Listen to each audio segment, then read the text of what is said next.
আসসালামু আলাইকুম এভরিওয়ান। তো আশা করি সবাই ভালো আছেন। তো আমি ভালো আছি। তো আমি আপনাকে আমাকে ঘরের সামনে ব্রহ্মপুত্র রিভার আছে, তো ব্রহ্মপুত্র রিভারের কিছু দৃশ্য আপনাকে দেখানোর চেষ্টা করব। তো আর তার মধ্যে বুঝতে পাওয়া হয় যে অতি তো অনলাইনে ভিডিও বানায় না কিংবা ব্লগ বানায় না, তাহলে আর আজকে আমি হঠাৎ দেখি। আর আমি তেমন কোনো ব্লগার না, ফার্স্ট আজকে ট্রাই করবার নিয়েছি তো কিছু দেখানোর জন্য। ওটা এলো আমাকে বাড়ি এটা, আর এন থেকে আমাকে ব্রহ্মপুত্র রিভার হলো এই যে আপনার ক্ষেত আছে যে ক্ষেতের ওইদিকে। তো আমি অলরেডি এখন বর্তমান নদীর পাড়ে আছি। তো নদীর পাড়ে আর এটা হলো আঙ্গ দিঘির পার ঘাট বলে কয়। আর ইয়ার আপনার এই পার ঘাটের পাশাপাশি এনে বাজার আছে, এই যে বাসবের পিছিয়ে হলো আমাকে দিঘির পাথার চাষরা বাজারটা। আর এখন বর্তমান খুবই পানি কম, জাংটা দিয়ে পার হওয়া যায়। আর আমাকে এই নদীটা বহুত বাবা হারে যে ব্রহ্মপুত্র নদীর পাড়ে থাকে ভাঙে না নাকি। আমাকে এই নদীটা আজকে প্রায় 10 বছর আমরা যখন ছোট ছিলাম তখন ভাঙতো। এখন 10 বছরের মধ্যে আর কি তেমন ভাঙে নাই। পাশাপাশি আরো অল্প 10-15 কিলোমিটার ফাঁকে ফাঁকে ভাঙান নিয়েছে অল্প স্বল্প, কিন্তু আমাকে এনে তেমন ভাঙা নাই। আর এখন আমি ভাবছি যে ওই ওপার যাবো, ওই ওপার যাই শহরের কিছু দৃশ্য আপনাকে দেখানোর জন্য চেষ্টা করবো। তো চলুন দেখি। বর্তমান আমি আছি ইফার, এখন যাবো চরে।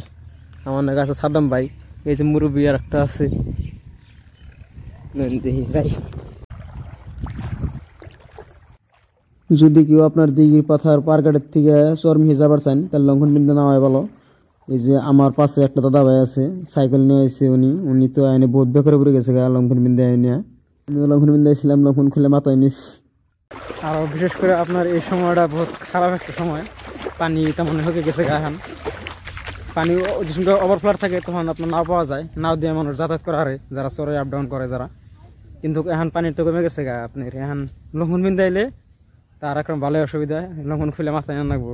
আর নয় বাচ্চা দিকে তার লুঙ্গি বিন্দা হন লাগবো। পানি যেতে পারে খালি লুঙ্গি ইচ্ছা করুন লাগবো। তো আমরা কিন্তু অলরেডি পার হয়ে গেছি। আমরা আসছিলাম হলো আপনার উম্বুর থেকে ইফার এলাম সরে। তো আমি কিন্তু চড়াই পড়ছি বর্তমান চরে আটটা নিয়েছি। চরের পরিবেশ দেখুন কি সুন্দর একটা পরিবেশ। তার মধ্যে কারা জানি কোন বোধহয় জানি এই দিন দুপুরে মশা খেতে পারেন দিকে যে ধূপকাঠি জ্বালিয়েছে, যে এত বড় ধূপকাঠি এটা দিয়ে রাত্রি হইলে গ্রামে লাগিয়ে দেন কিন্তু না। আর আমি চড়াই দেখি যে বাঘবর পাহাড়টা বহুত ভালো দেখা যাবেন নিচে, বড় অল্প একটু নিলাম। আর এনে বরফ পাল্লা বাইরে কেরা জানি কইছে যে চরে বহুত মানুষ আছে, ক্ষেত খোলায় কাম করবার নিচে, তাহলে বরফ নিয়ে যাও বিক্রি হবো না, পরে রাগিয়ে বাই যাবেন নিচে গা। হ্যাঁ বাসুদ্দিন, হ্যাঁ হ্যাঁ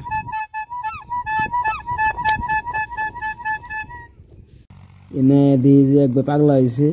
এই যে ট্রাক্টর একটা লাগিয়ে এনে ভালো ক্ষেত সমান ক্ষেত গুনে একদম গাতা গাতা করে লাগবেন নিয়েছি। অল্প আগে যে দিয়ে যে ওটা তো বাই পাগল হয়েছে, এই যে চাষা এটা মাথা খারাপ হয়েছে, টেহা দিয়ে সার কিনে এনে এই যে আওরা ক্ষেত কোনো কিচ্ছু বনে নাই, এই ক্ষেত্রে ছেড়াবেন নিয়েছি। পরে বনান কি হয় আল্লাহ জানে। কিন্তু যে যাই করি আমি তো আইসি চর দেখবেন নাকি, আমার তো মিস করুন যাবো না। পর আমি চরের একবার পুরো ঘুরে উল্টে পুল্টে করে ফিল নিবেন নিয়েছি। এই সময় ওই যে পাগলা ভাই নাগাল আর চাচার নাগাল বেঁকে মাখই সাকই বুনে পুরো ব্যস্ত। আর যার যার ধুমসা আছে সেই ধুমসা কাটা আরম্ভ করে দিছে। ধুমসা কাটা মাখি বুনবো। আমি কিন্তু ধান খাতের জন্য বিখ্যাত। আর এনে নজরুল চাচার নাকি দেখা হলো, নজরুল চাচা বলে নদীর পাড়ে যাবো, পরে তাহলে আমার নদীর পাড় থেকে আগে দিতে হবে। আমি বাড়তে যাই একদম থাকতাম যে দূরে দূরছে কোলায় না করে নদীর পাড়ে যাই না, আর করে ভিডিও বানাই। আপনার এখন যে নয় বসেছি এইসব নাও দিয়ে যখন ওভারফ্লাড আসাল তখন মানুষ যাতায়াত করতো, আর মানুষের সুবিধার জন্যই এইসব নাও ব্যবহার করছে। কিন্তু এখন তো আপনার পানি কমে গেছে পরে দিয়ে দুটো নাও রয়েছে, পরে নিউজটা বান দিলাম যাই মাস দিয়ে হই। বিশেষ করে আমাকে বাটিপালা এই নদীর পাড়ে বহুত ভালো লাগে। বাইরের গ্রামের মানুষ এনে বই আড্ডা সাড্ডা মারে, লুডো সুডো খেলায়, তারপর দানের বহুত একজনে পেশাল টেশাল পারে, হাওয়া সাওয়া খায়। আর এই ভিডিওতে কি কি ভুল হয়েছে, কি কি প্রয়োজন আছে কমেন্টে জানাবেন, জানি নেক্সট ভিডিওতে আমি শুদ্ধ করে হারি। তো ভালো থাকবেন, খুদা হাফিজ।